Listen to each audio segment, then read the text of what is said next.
Really excited to see you all today. For those of you that don't know me, which I think is probably most of you, I am Deborah Botts. I am CEO of DNS Executive Career Management, and we are a firm that works with VP, C level, and board level leaders to prepare for and navigate your high level searches. So we're not a search firm. We don't do placements, but we say we're like the home stagers to make a luxury property look expensive before it goes on the market, shorten time on the market, increase final offers, things like that. We also, in addition to working with individuals through the job search process, we also do executive corporate outplacement. So for any of you who may be headed towards a layoff, see something coming, things like that, we work with companies to provide that level of support to outgoing executives in transition. So that is a little bit about us. I have a very special guest with us today, though, who will be doing this session with me, and I'm really excited to introduce her to you all. This is Norma Davila. She is on our team, and let me tell you about her. Her bio is extensive, so give me a moment here, and I've lost it.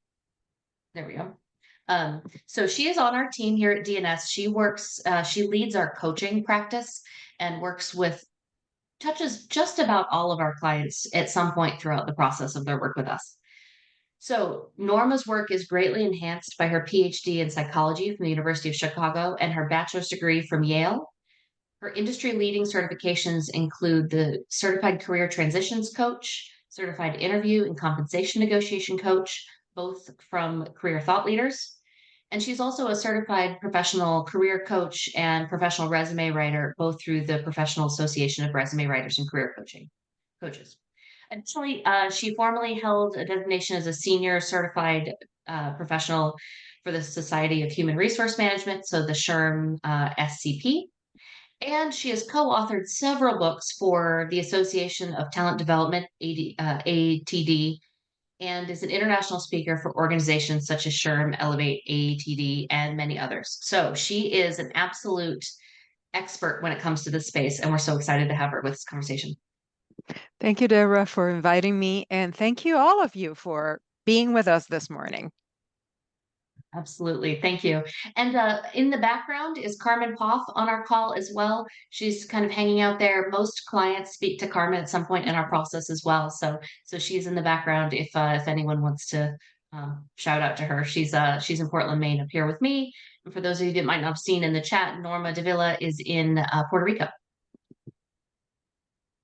So, okay, we're going to go ahead and dive in. Norma and I have three major areas we want to talk about, but then Norma has brought to the table some really tactical things as well that she sees a lot of people struggle with. So we're really going to dig into this, and then we're going to have time at the end for Q&A. Because this is a smaller group, we may take some questions throughout too. So if something comes up, feel free to pop it in the chat in real time.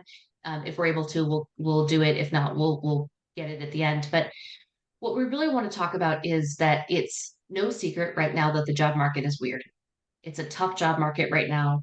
Um, the hiring market is just it's kind of all over the place, and depending on the industry, it's very different. And so we have been talking to senior leaders constantly lately about either they feel a layoff may be coming, and that can be a personal individual layoff where maybe you get a new boss and you feel like, okay, things aren't really gelling. I'm not really sure if this is going to work for me, or the company just brought in a new CEO and you feel like they may bring their own team in, or you see the company may be headed towards an exit of some kind, a merger, acquisition, things like that. And any of these things, when you start feeling it, you're probably not wrong.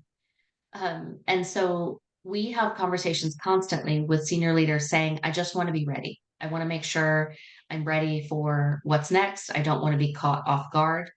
I had dinner with a group of chiefs last night in Portsmouth, New Hampshire, and we were talking about this because one woman just got a new job after being caught off guard with layoffs twice. And she said, after the first time, I really want to make sure that I'm not caught flat-footed again and I'm ready. So that's really what we want to dig into today is the things that you can do right now if you feel like it may be coming to put you in a much better place for if it finally does happen.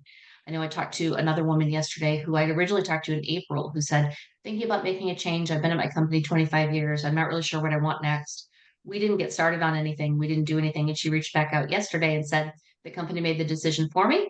And now I need to find something. And so that's never a situation that you want to be in. And so that's why we really wanted to dig into some of these questions. But um, I see Amanda has in here, since you Yes. asked in advance, I'll add that I'm taking voluntary layoff, which is terrifying. Okay, but I need to change. Yes. Um, Absolutely. We can definitely talk about that because voluntary layoffs are still layoffs, right? You still have all the feelings except you saw it coming or you did it more on your own terms, but you still have some job search stuff to work through. So we can certainly work on that. So I'm gonna hand the mic over to Norma and talk about one of the first things that you can do if you start to feel like it might be coming your way. Yeah, definitely. Thanks, Deborah. When we know that something's coming, we also know that we need to prepare, and that's what we're here for. One of the things that we need to do in this digital world is to make sure that we have access to our data. All that information that's in the systems about our performance, our records, our contacts, our performance reviews, our metrics, everything that we've done resides somewhere in the cloud. And we know that it's very likely that as soon as you get the news, the systems will be turned off for you. You'll lose access. So instead of panicking at the end and then having a call with one of us and going, oh, I don't remember those numbers. Why don't you just get them before? Start getting information. It's your information. Maybe print it, maybe send it to yourself, depending on how your environment is. But it's critical to have that background information, those achievements, that history. Also, to have the names and contact information of people who are in your network who you've met through work, but still have relationships with. Yeah. And and also look at, or rather start asking yourself, of all these people, who could be good references for me? Mm. Oh, but I haven't spoken to her in 5 years. Do something about that. Keep those contacts warm so that when you start reaching out, if something happens, the relationship is more alive, so to speak. Yeah. And even if it doesn't happen, it's good too. So have everything with you.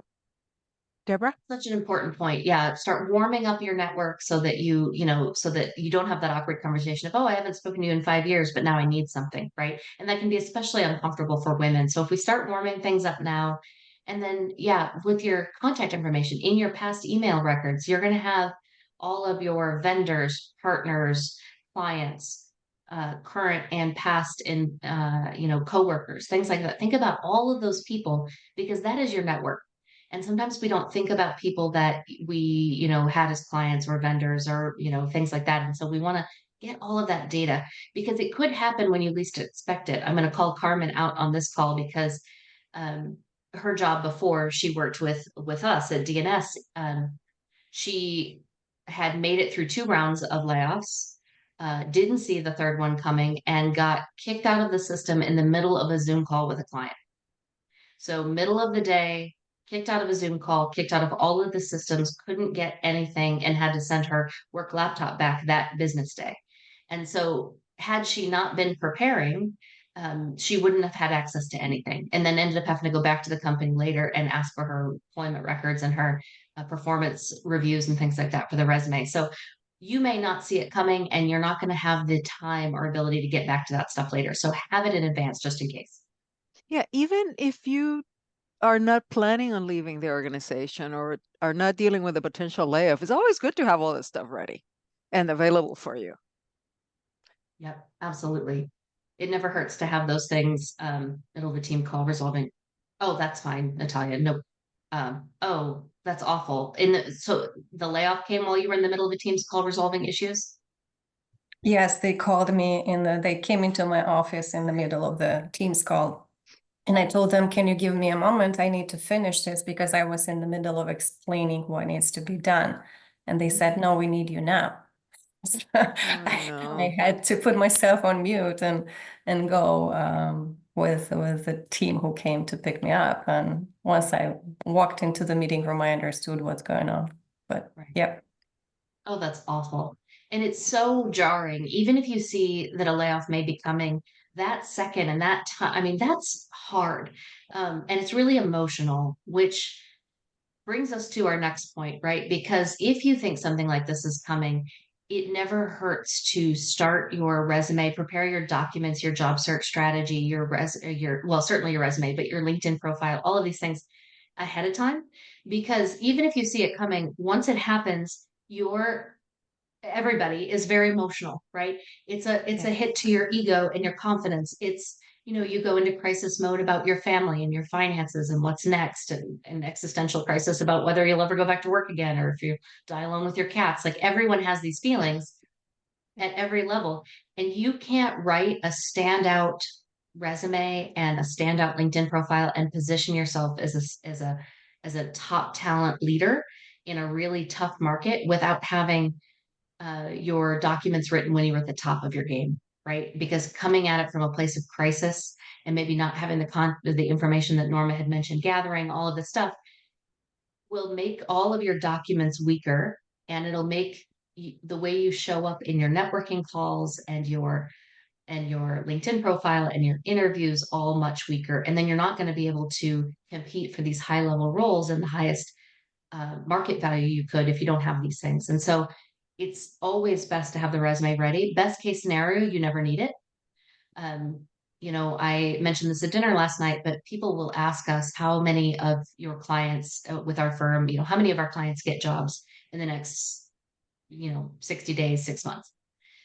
And we always answer that it depends, because not all of our clients are actually looking. They just want to be ready for the next best thing, or they want to be ready in case something happens and they don't want to be caught flat-footed. And so, you may go through this process and build standout resume, LinkedIn profile, optimize it so you're showing up in recruiter searches, all of these things, and then not need it. But that is much better than needing it in a crisis situation than having to pull all these things together when you're also worried about a number of other things going on in life, which I know Norma's going to dig into. But it's just an incredibly important part while you're still in a good headspace to start digging into some of that stuff. And Yeah, Norma, happy to have you uh, add to that. yeah, Deborah, to add to what you're saying, emotions are going to show through everything once you get the news. In Mm, your interviews with us, in your comments on LinkedIn, in the way you even show up for a picture when you're getting a new photo for your LinkedIn. So all of that has to be handled before you even start getting into the mode of doing the job search.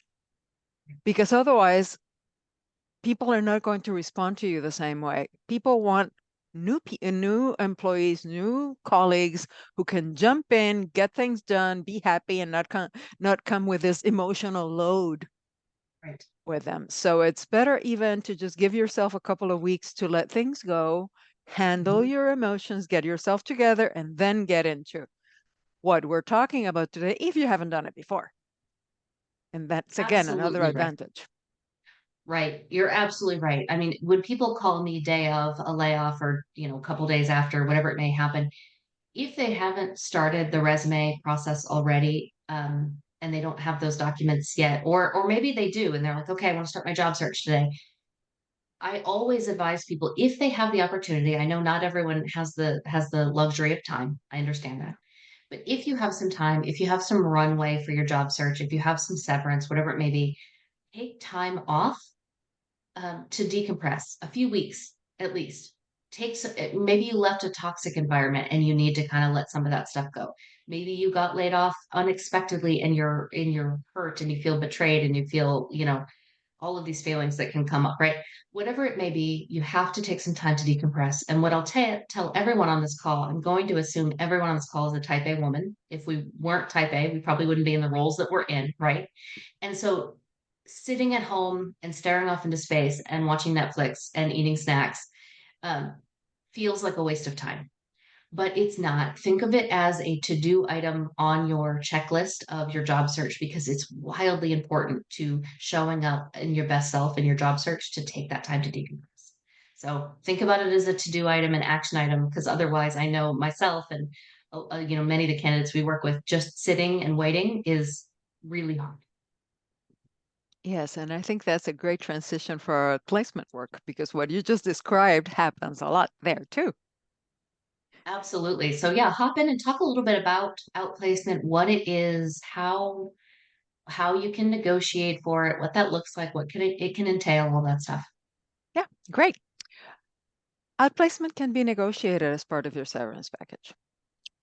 This means that the company can support you by facilitating your transition into your next role, meaning preparing the career documents, getting coaching for interviewing, getting coaching to define what you want to do next, which may or may not be the same thing you're doing now. Right. Getting coaching also for how to handle negotiations when you get to your next offer.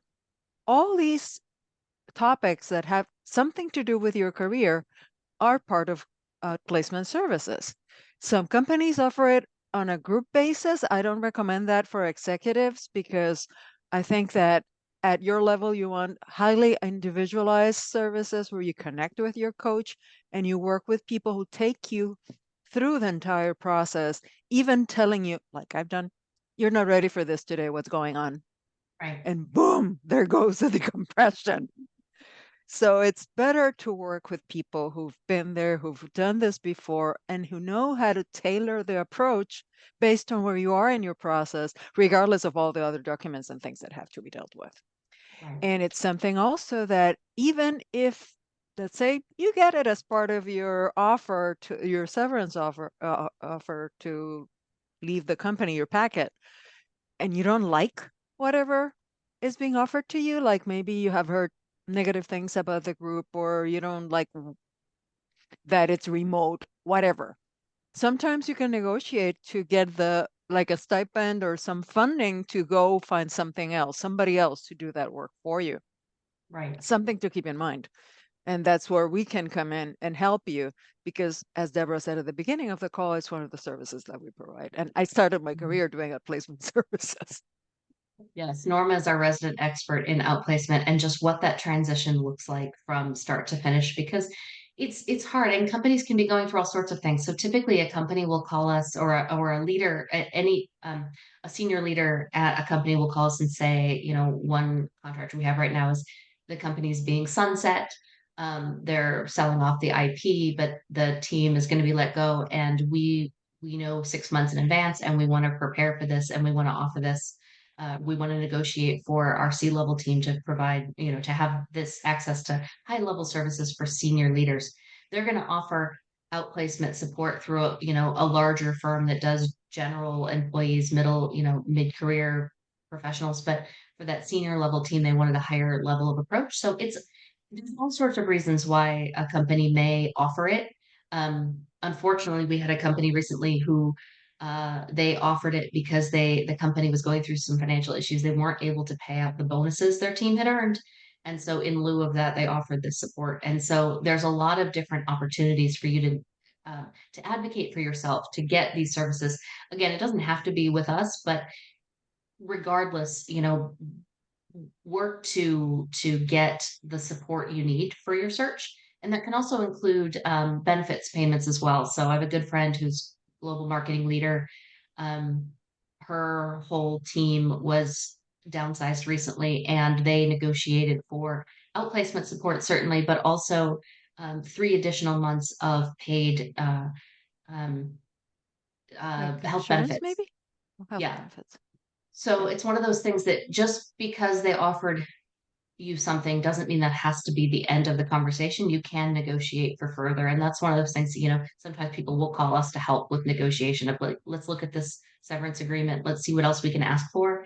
And there's also employment lawyers that can help with that as well. If they're, you know, if you want to dig into more specific things around the employment contract and non-compete clause, things like that, that's when you may want to bring an employment lawyer into the conversation.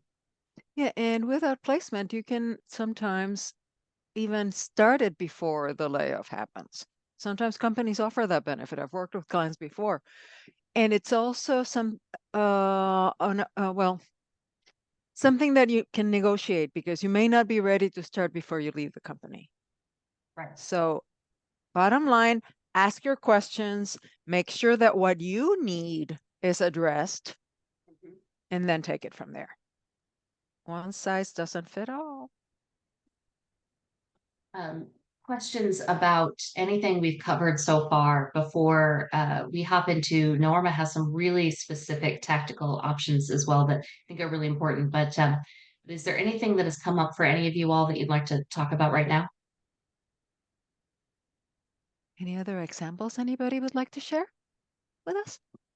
Yes, any examples or lessons learned through this process? Yeah.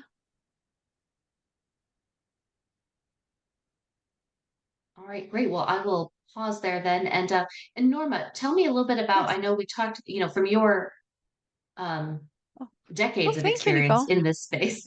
Thanks, Nicole. From your decades of experience in this space of helping senior leaders transition, tell me a little bit about some of those things that they should be thinking about. Great. I think that one of the first things you need to do is you auditing your finances. Now you're cool and collected, you're not panicking. Look at where your money's going. Get at those subscriptions that get paid automatically and nobody uses. Mhm. Cancel them. They're really money drainers. Let's look at your fixed expenses, your car, your house. If you're planning on getting another car, do it now. Any major expenses that you need to justify income, do it while you're employed. Your life is going to be a lot easier. And it's a lot easier also to downsize now. And I think Natalia has a question before we move on to the rest of the finances tips. Natalia, Yes, where are Natalia. you? And just one thing I would like to bring to everybody's attention. I didn't realize it. For me, the layoff happened a couple of weeks ago, 3 weeks ago. I think it's good to know what is the average severance package in months in the industries, on the different industries and different positions. Because companies now, the reason why they are firing people because they don't do good financially and the packages are minimal. So I think it felt very helpful for me to talk to one of the chief member who said the average industry standard for your position, for your type of job is between 6 and 9 months. And I know my company offered me 4 months. So that was a good information to go back and negotiate. Great. Yes, absolutely negotiate that time. And it's one of those things, hindsight, we can always do better. What we do with our clients is when and I know it's too late for everyone right now, and that's fine, but in your future roles, in part of your employment offer, negotiating your severance upfront can help protect you from whatever may happen on the back end, right? So all of these reasons that you may get let go that have nothing to do with your performance, that are completely out of your control, you can negotiate upfront and as part of the executive compensation package. If it's coming from the back end, you don't have as much leverage, but you can typically go back and ask for more. And I know that in the case of a lot of our clients, they do go back and they get, you know, at the senior executive level, we're seeing at least 6 months typically. Um, some have up to a year. And especially if there's a non-compete where you can't work in your industry, then a lot are offering that year as well.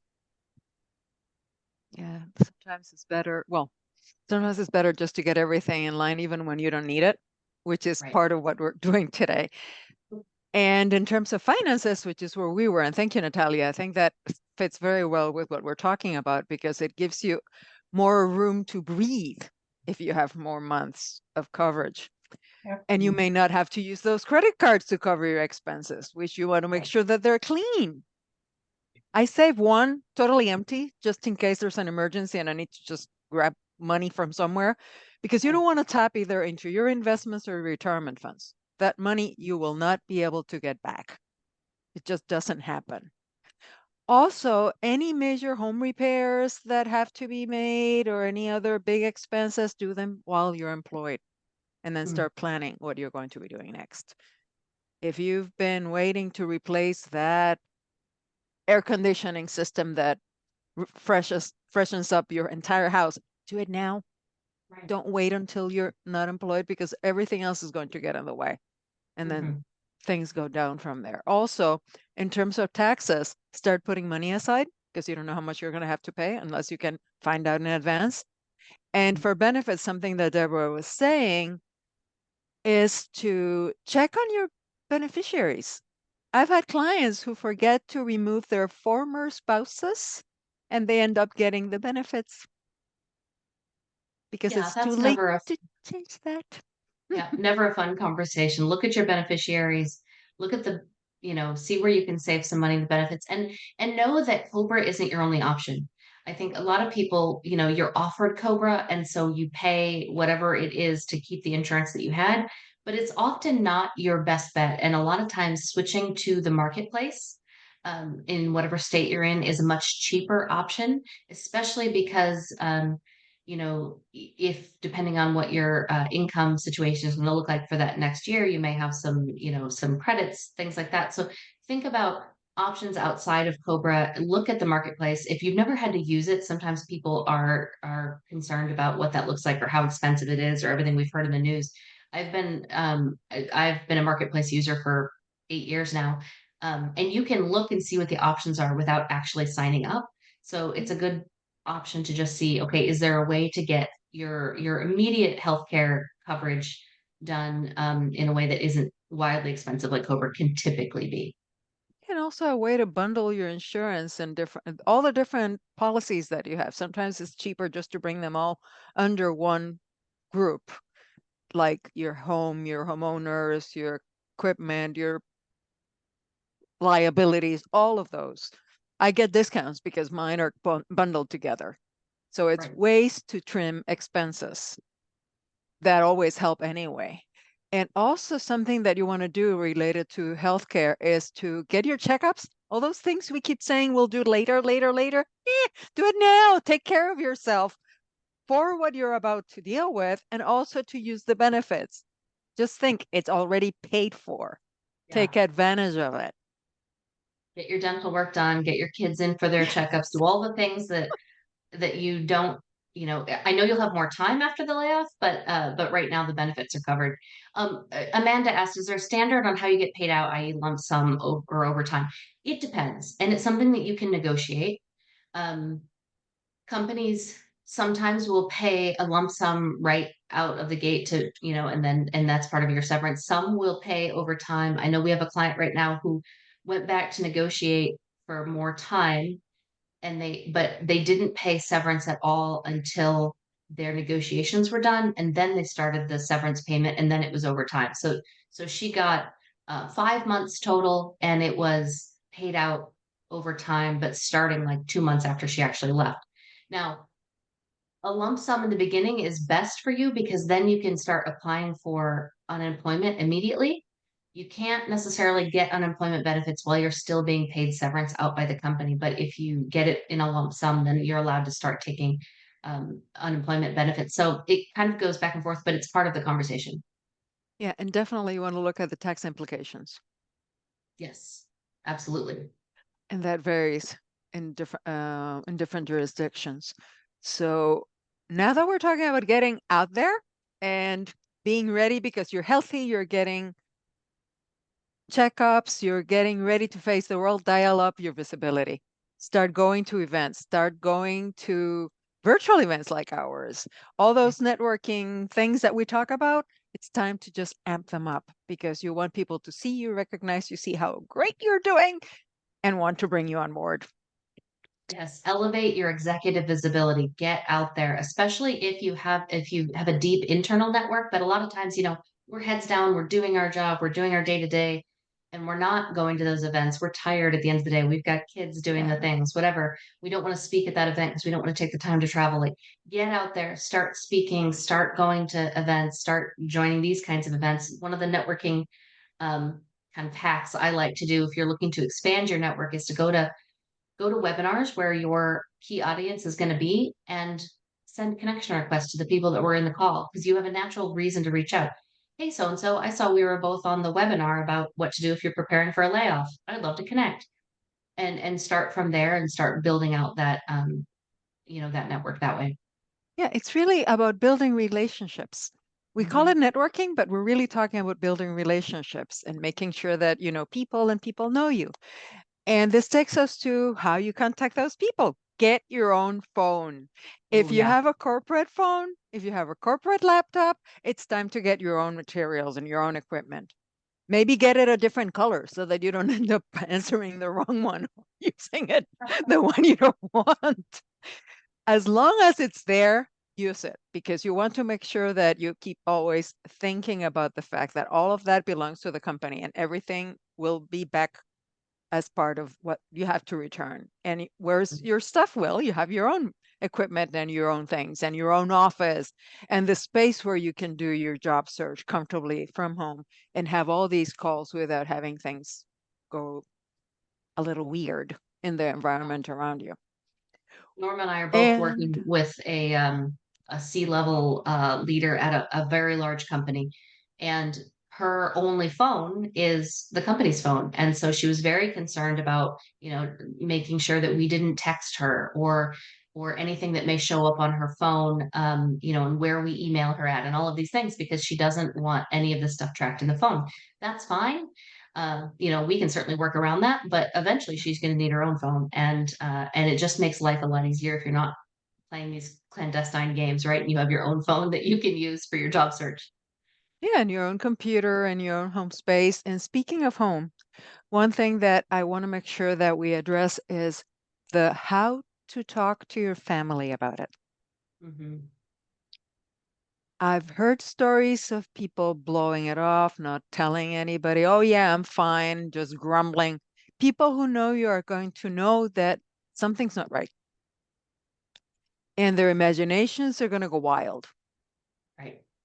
And if you have children or elderly around you, anybody is going to start picking up cues and interpreting them differently.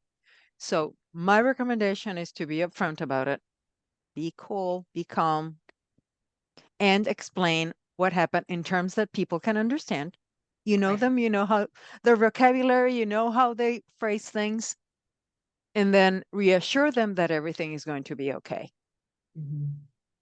That will ease a lot of worries. And I've seen wonderful stories of young children who just say, I can't get this because mom is not working right now.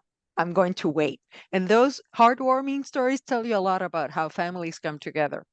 Now, of Hmm. course, you're going to deal with a lot of people who are going to want to give you unsolicited advice that you don't need, Right. or that is totally against what we would present in terms of best practices. That's a separate story. I'm talking Right. about the people who live with you. Your closest family members need to know what's going on.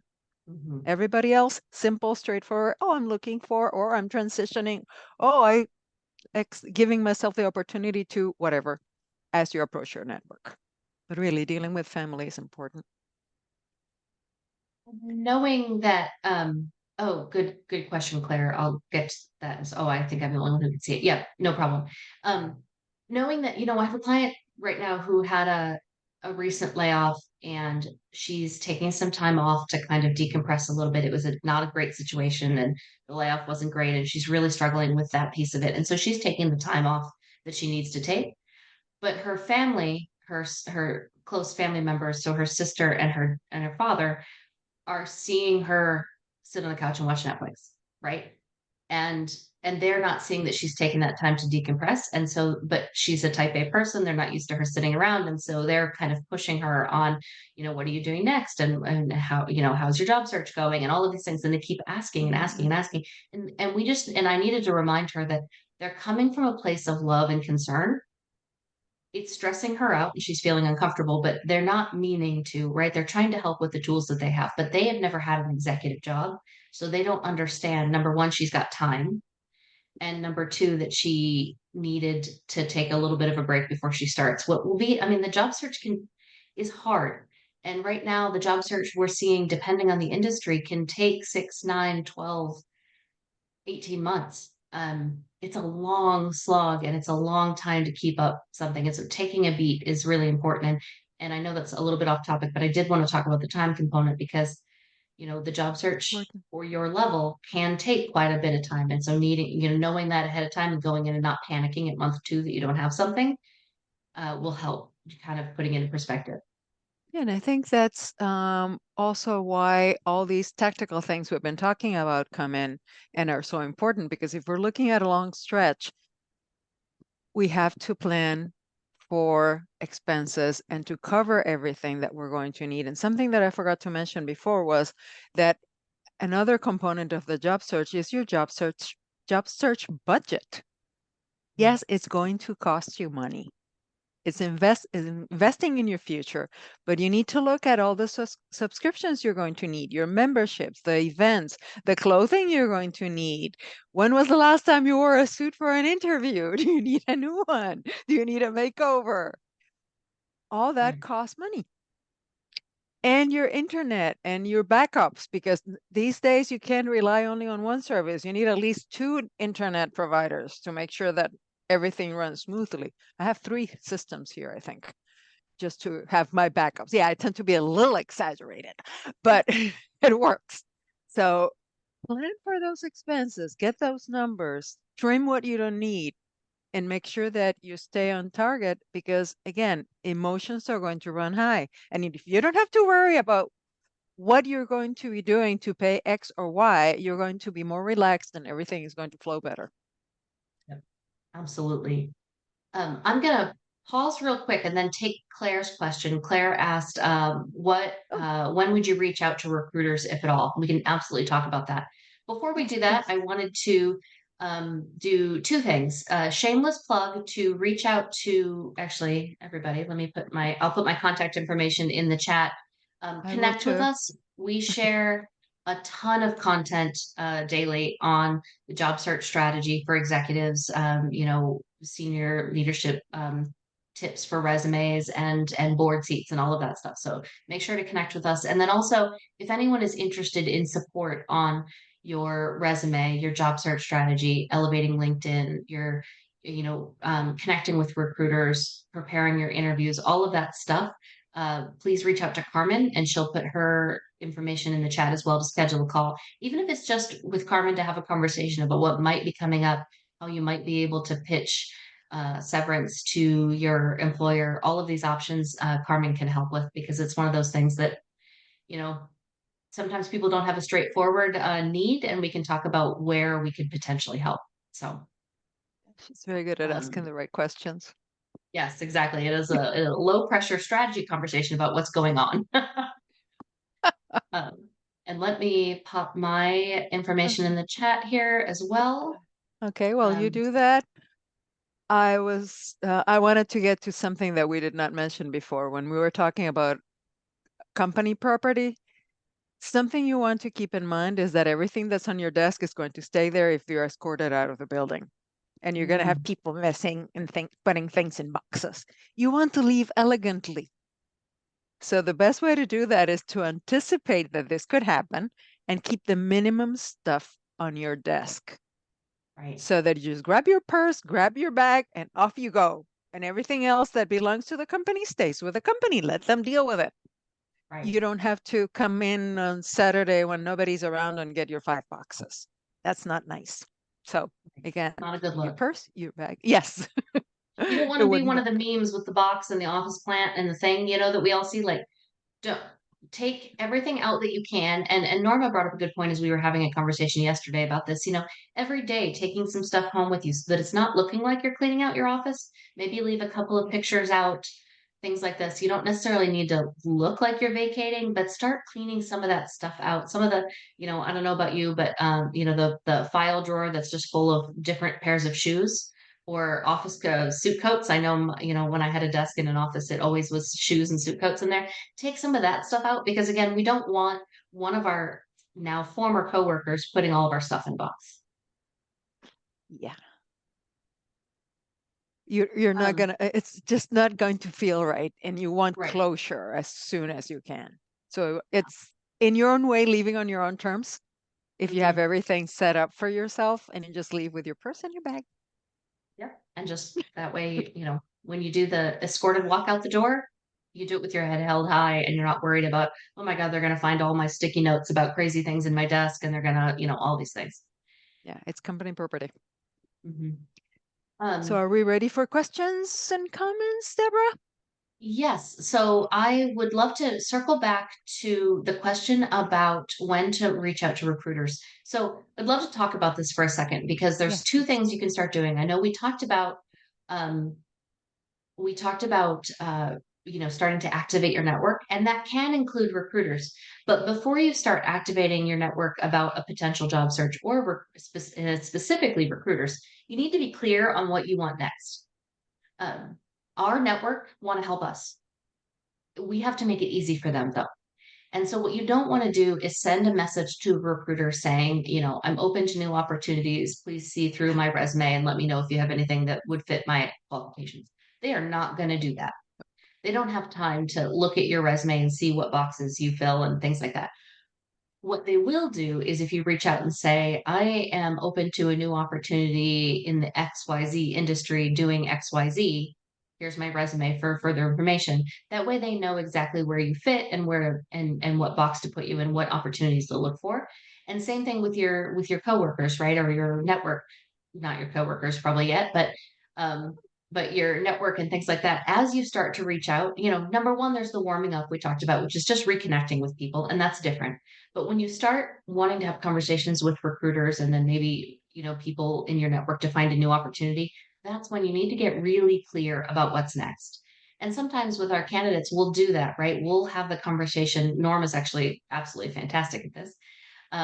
Going through what is next for you and what do you want and what is that clear ask, because sometimes we don't know what we want next, right? We know we don't want whatever it is we just left because whatever, for whatever reason, that was crazy. But what is it that you want? And you have the right to be a little picky. You've earned the right to be selective. And so getting clear on that ask, and that way we're not overburdening our network with too broad of an ask, because a good friend of mine likes to say the universe doesn't answer vague questions. Right. And so we have to be really specific. So you can start reaching out to recruiters anytime, especially if you want to start building out that network. Again, shameless plug, we have a service that can help you with that as well, kind of expanding your recruiter network. You can talk to Carmen about it, but either way, especially if there's recruiters you've worked with in the past, people who've placed you, people Yes. you've had conversations with, definitely start reaching out to them. Yes, they already know you. They're part of your network. You just probably haven't warmed up the contacts. And it's also just like it's okay to start reaching out and start moving. It's okay to not know what you want at the beginning. Just make sure that when you go to market, you're hyper focused on what you want to do because that's going to increase the likelihood of you getting hired. 100%. Yes. Having a super clear focus on your ideal next role, your ideal industry, how you're uniquely equipped to solve the challenges that those companies and that industry is having right now will allow you to narrow your search, which will make it a lot more effective. It'll allow you to hyper focus your resume so that it's not just, senior leader with 20 years of proven experience driving, blah, blah, Ooh. blah. That's not setting you apart at your level. That is not setting you apart from all of the other senior leaders who have proven experience driving XYZ, right? And so the more specific you get, the more focused your resume, the more focused your LinkedIn profile to bring the right recruiters and opportunities to you, the more focused your networking conversations are, the more focused your interview is and your responses to the interview questions. And then all of that leads to being able to maximize your final offer. So all of these pieces are incredibly important and they all work together. And they go back to having the data and the information and the right attitude to open up to do all of this. Be prepared. Okay, we have a question. Amanda. Yes. I'll let you take this one, Norma. Okay, sure.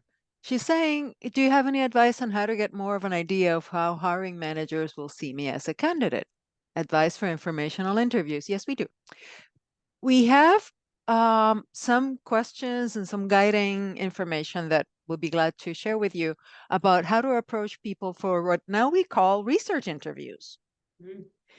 And the types of questions that you can ask are about the work that is being done, how the culture fits, how many people you would be having or have there working, the types of projects, what excites them about being there. All these questions help to get a sense of where you want to be and also to build relationships. Now, in terms of how hiring managers will see you as a candidate, somebody who's been working in the career industry will be your best bet. Or maybe a recruiter who can see what your credentials and your documents are. But you can also look at what job postings are and how what you have so far Right. matches what they're looking for. So Deborah, looks like you want to add something to our. Oh, I always do. Sorry. Thank you. Yes, Hey, absolutely. that's what we Reach out want. It's a to, conversation. if you have recruiters in your space that are also going to place you in your next role, like that, they place the types of candidate, that you are right now, then that's a great place to start. The other thing is, if you're not sure, if you have documents, in fact, actually, Carmen had a conversation with someone this morning who just went through the resume writing process, things like that, before she was laid off with another company. But now she's doing her search and she's not really sure how she's showing up as a candidate for the level of roles she's looking for, which is incredibly high level roles. Um, Reach out to Carmen and have a conversation. We do resume reviews for any potential client just to see how are you showing up? Where are the areas that it could be improved? Where are the areas you're really coming across well? Or where is there maybe a mismatch in how you're positioned versus what you're looking for? So that's something that we offer at no cost for any potential client because it's an important starting point for launching any work we might do together, whether you need it or not. We have another question from Anita. And I think this is the Deborah question in terms of Yeah, the market I can changes. definitely talk about this, Anita. You are absolutely right. The election has stalled the job market, and it does every cycle. And in fact, actually, CNBC just did an article profiling our advice on this space because it is something we see every election cycle that the job market really screeches to a halt for senior level roles in the few months leading up to the election. So if you've been in the search for a while, you've probably noticed that things, roles that you were maybe interviewing for got put on hold, or things that you thought might come open didn't come open, or roles, changed midway. There's all sorts of things that could happen. Two things. Um, the job market will open back up again after the election, regardless of who wins. It happens every time. This election cycle isn't unique in for the job market, even though it's unique in all sorts of other ways. So, so just know that things will reopen. And my prediction is that we're going to have a busier holiday hiring market than usual because companies still have to fill these roles. But these high level roles that focus on strategy and big picture for the company have all been screeched to a halt. Boards are unwilling really to fill a position right now because there's uncertainty in the market. But once there's certainty in the market again, they'll move forward. And so things will open back up. And then, yes, we are seeing a ton of applicants in the market. I was going to bring this up later in the call, but I'm glad you brought this up, Anita. On Thursday next week, I do a LinkedIn Live every other week with a colleague. And Thursday next week, we're actually interviewing an executive tech recruiter, a really good friend of our firm, and he will be talking about what he's seeing in the market for the Q4 and Q1, and what he's seeing from his companies on what they're looking for in candidates. And even though he's tech specific, he definitely has his finger on the pulse of the market in general for the executive job seeker. So please join us.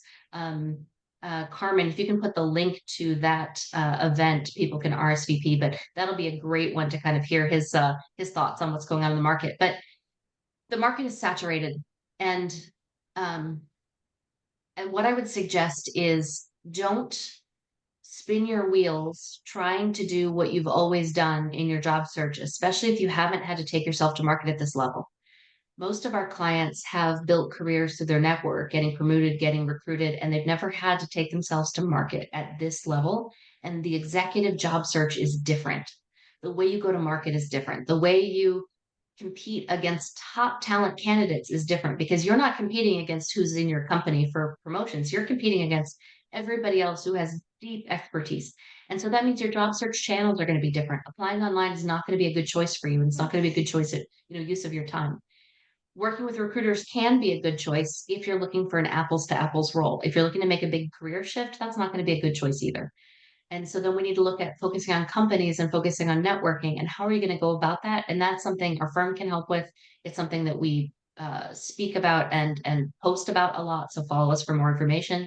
But just know that the search is going to be different. And I hate seeing people face a layoff and then spend 6 months 12 months, 18 months spinning their wheels with an outdated playbook to a new game. Yeah, applying online is not going to be the best choice, and also not obsessing about keywords, as I've seen some of our clients sometimes do. The Mm-hmm. systems and the screeners are just huge. You can't guess everything that's out there that they're going to look for. So, what you really want to make sure is that people know you and you get your network. It's not because somebody's going to plop you in a position, you have to prove your worth, but at least opening your doors and getting to know you, that's what's going to make a difference. Otherwise, you're going to be obsessing over details that are not going to get you anywhere. Right. It's so true. And Blessing, if you are on here and can hear us, if you could pop the link to the event for next week, that'd be great with Terry. Blessing is our virtual assistant. She's absolutely fantastic. So just quick shout out that has nothing to do with our call. Yes. But we love her. And What other oh, perfect. There questions? she is. Yes. Great. Comments, questions? Anything that we've covered too quickly or not at all? Natalia, does it make sense to agree to an interim contract positions while applying for executive roles? Um, it depends. So sometimes an interim contact position can be really helpful to keep you in the game, keep your skills fresh, especially if maybe you've been off for a little bit and it's getting kind of stale. Now, don't panic about, up to even 6 months of time off.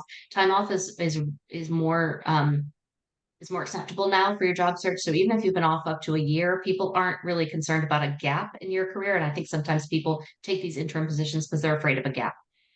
An interim position can be a really great way to stay active and involved, but two things can happen. Either the interim position can be too far removed from the types of roles you're looking for. And what I mean is maybe a step back in title.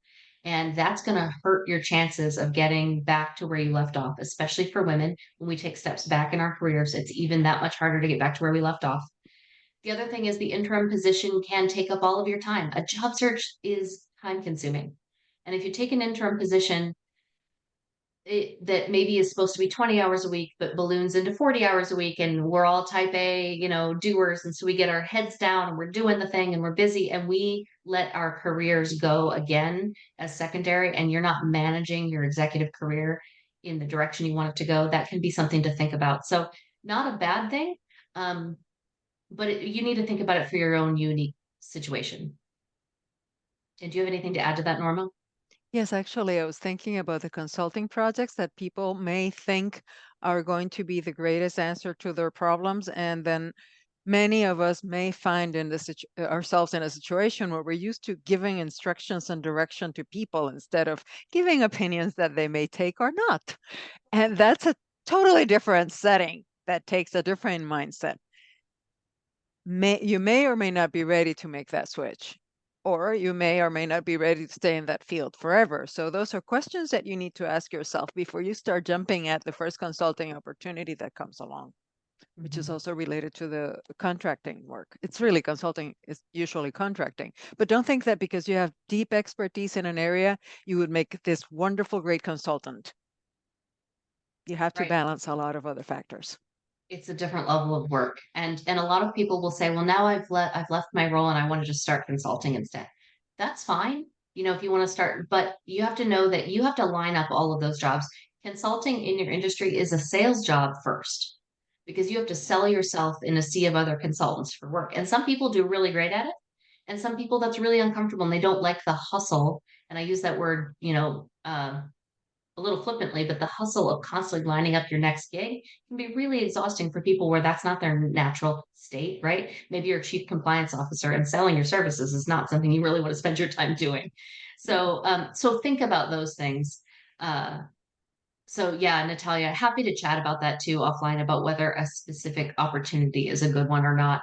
And fractional, you have to be really clear if you're thinking about a fractional role of setting up the scope of work in advance. Because if it's a set fee for your services, you need to be very clear so that it doesn't eat up all of your time and energy and you're not able to focus on your job search and you're not making what you're worth and you're setting your career back. So all those things can touch, that piece of it. So I know we're coming up to our hour. Boundaries. We do have a hard stop, unfortunately, but I would love to see in the chat what resonated with you all. What tip was meant for you today?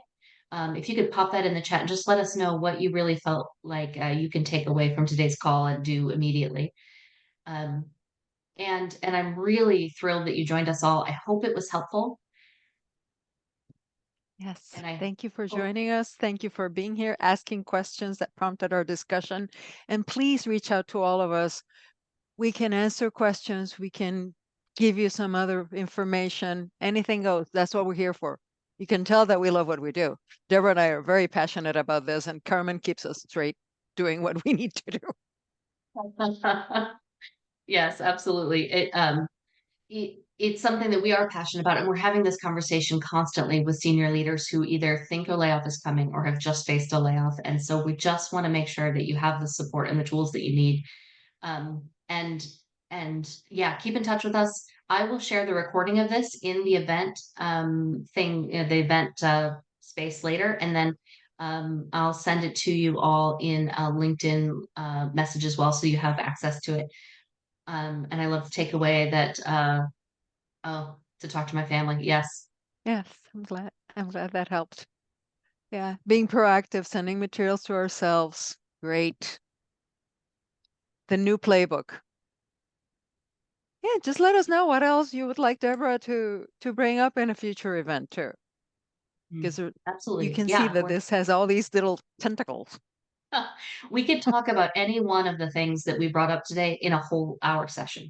Norma and I can go very deep in a lot of Yes. areas. And so if there's anything specific you'd all like in future calls, let us know because we're happy to host and dig into any of the areas much more deeply.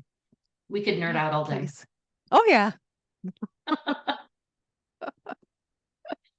Thank you so much, everyone. Have a good day. Thank you. Thank you, everybody. Great.